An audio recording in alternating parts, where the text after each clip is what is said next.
ராகவ் வந்து ஆஃபீஸில் வந்து அவருக்கு ஸ்பான்சர் பண்ண ஸ்பான்சர்ஸ் எல்லாமே வந்து நான் வந்து பின்வாங்குறேன் அப்படின்னு சொல்லிட்டு சொன்னோன்னே என்ன பண்ணுறதுன்னு தெரியாமல் வந்து முழிக்கிறாரு. இந்த சூழ்நிலையில் அவங்ககிட்ட எவ்வளோ பேசி பார்க்குறாரு, லாவண்யாவும் பேசி பார்க்குறாங்க. ஆனால் அவங்க எதுக்குமே வந்து செவி சாய்க்கல. இந்த சூழ்நிலையில் உள்ளே வராங்க நம்ம அபி புரிய வைக்க ட்ரை பண்ணுறாங்க. லாவண்யா இதை எதிர்க்கிறாங்க. அபி ஒன்றும் சொல்ல வேணான்றாங்க.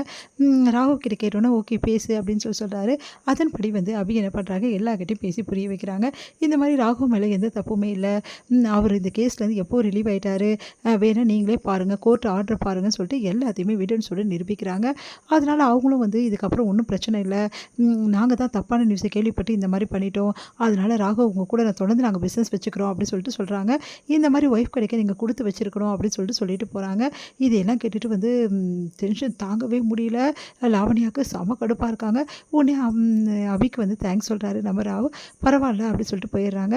அடுத்து வந்து வீட்டுக்கு வந்தோடனே ராகவ் ரொம்ப சந்தோஷமாக எல்லாருக்குமே வந்து ஸ்வீட் கொடுக்குறாரு.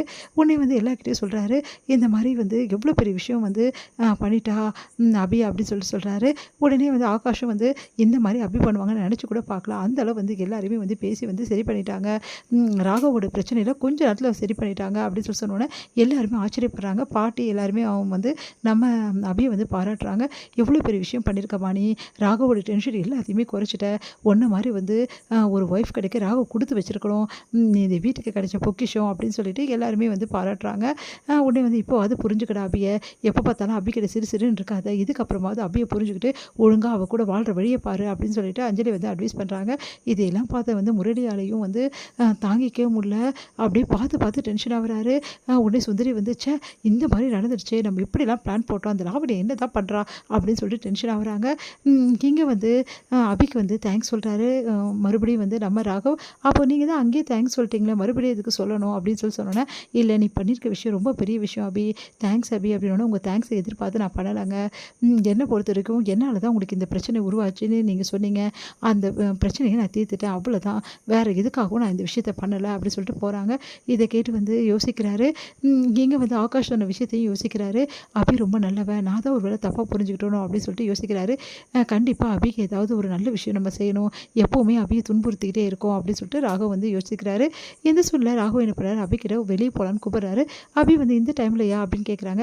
ப்ளீஸ் அபி எனக்காக வா அப்படின்னு சொன்னோன்னே, சரி வரேன் அப்படின்னு சொல்லிட்டு போகிறாங்க. இவங்க 2 பேரும் போகிறத பார்த்து முன்னாடி செம்மையாக டென்ஷன் ஆகிறா. இந்த டைமில் இவங்க 2 பேரும் எங்கே போகிறாங்க, பின்னாடி போகலாமா அப்படின்னு சொன்னால் அஞ்சலி வந்து ஏங்கன்னு சொல்லிட்டு குரல் கொடுக்குறாங்க. இவ வேற அப்படின்னு சொல்லிட்டு உள்ளே போகிறாரு.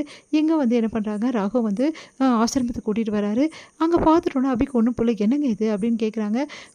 உனக்கு தெரியும்ல, இந்த ஹோமில் வந்து நிறைய பேர் இருக்காங்க, அவங்க எல்லாருமே வந்து இந்த மாதிரி நியூ இயர் கொண்டாடாமல் கஷ்டப்படுவாங்க, அவங்களுக்குள்ளே கொண்டாடும்போது சந்தோஷமாக இருக்கும்ல அப்படின்னோடனே, உண்மையிலே பெரிய விஷயம் பண்ணியிருக்கீங்க அப்படின்னு சொல்லிட்டு அபி வந்து எக்ஸைட் ஆகிறாங்க. உடனே என்ன பண்ணுறாங்க, அங்கே இருக்க குழந்தைங்களாம் வந்து அபிக்கு பூ கொடுக்குறாங்க. அபியும் ரொம்ப சந்தோஷமாக அவங்களுக்கு ஹாப்பி நியூ இயர் சொல்கிறாங்க. அபியும் சொல்கிறாங்க, அவங்களும் சொல்கிறாங்க, ரொம்ப சந்தோஷமாக போகுது. வெடியெல்லாம் வெடிக்கும்போது அபி வந்து அப்படியே சந்தோஷம் தாங்க முடியாமல் அப்படியே பார்த்துட்டே இருக்காங்க ராகவை.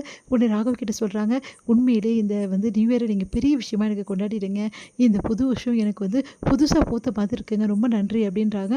உண்மையிலே சொல்கிறேன் அபி, இதுக்கெல்லாம் எதுக்காக நான் செஞ்சேன்னா உன் மேலே உள்ள நம்பிக்கைன்னு சொல்ல வராரு.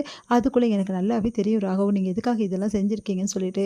ஏன்னா வந்து உங்களுக்கு நான் ஆஃபீஸில் உதவி பண்ணேன், அந்த உதவிக்கு பதில் வந்து நீங்கள் என்னை சந்தோஷப்படுதுன்னு நினச்சிருக்கீங்க, அதனால் இதெல்லாம் செஞ்சீங்க, எனக்கு நல்லாவே தெரியும். இவன் என்ன இப்படி புரிஞ்சுக்கிறா, நான் என்ன சொல்ல வரேன்னா அபி, எனக்கு புரியுதுங்க, கூடி சீக்கிரத்தில் நான் உங்களை விட்டு பிரிய போகிறேன்ல, அதுக்காக சென்ட் ஆஃப் பண்ணுறதுக்காக இந்த மாதிரி விஷயங்கள்லாம் நீங்கள் பண்ணிகிட்ருக்கீங்க. ஆனால் ஒரு விஷயம் சொல்கிறேங்க, உண்மையிலே வந்து நீ சிறுசுன்னு இருந்தாலும் சரி, நீங்கள் என்னை வந்து சந்தோஷப்படுத்தினாலும் சரி, எப்படினாலும் ஒரே ஒரு விஷயம் தானே நடக்க போகுது, நீங்கள் என்னை விட்டு பிரிய போகிறீங்க அதுதானே அப்படின்னோடனே, உடனே வந்து இப்போ ஏன் தப்பாக புரிஞ்சு, இல்லை அபி நான் அதுக்காக சொல்ல வரல, வேணாங்க நீங்கள் எதுவும் சொல்ல வேணாம், நீங்கள் இந்த மாதிரி மாற்றி சொன்னால் எனக்கும் கஷ்டமாக இருக்கும், அதனால் இப்படியே இருக்கட்டும். ஆனால் ஒரு விஷயம் நான் உங்ககிட்ட சொல்கிறேன், நான் கண்டிப்பாக எல்லா விஷயத்தையும் நிரூபிப்பேன், ஒரு நாள் நிரூபிக்கிற டைமில் வந்து நான் கண்டிப்பாக நீங்கள் என்ன சொன்னாலும் கேட்க மாட்டேன், நான் உங்களை விட்டு போயிடுவேன், நீங்கள் கவலைப்படாதீங்கன்றாங்க. ஐயோ அப்படியா, அப்போது நான் இப்போ வந்து உன்னை புரிஞ்சுக்கிட்டேன் அபி, உன்னை நம்புகிறேன் அப்படின்னு சொன்னால் கண்டிப்பாக வந்து என்னை விட்டுட்டு போயிடுவாளா, அது நடக்கவே கூடாது, அந்த விஷயத்தை நான் சொல்லக்கூடாது, நான் அவளை புரிஞ்சுக்காமே இருக்கட்டும், கொஞ்ச நாள் அவள் என் கூட இருக்கட்டும், என்னை புரிஞ்சுக்கிட்டும், அதுக்கப்புறம் நான் சொல்லலாம்னு முடிவு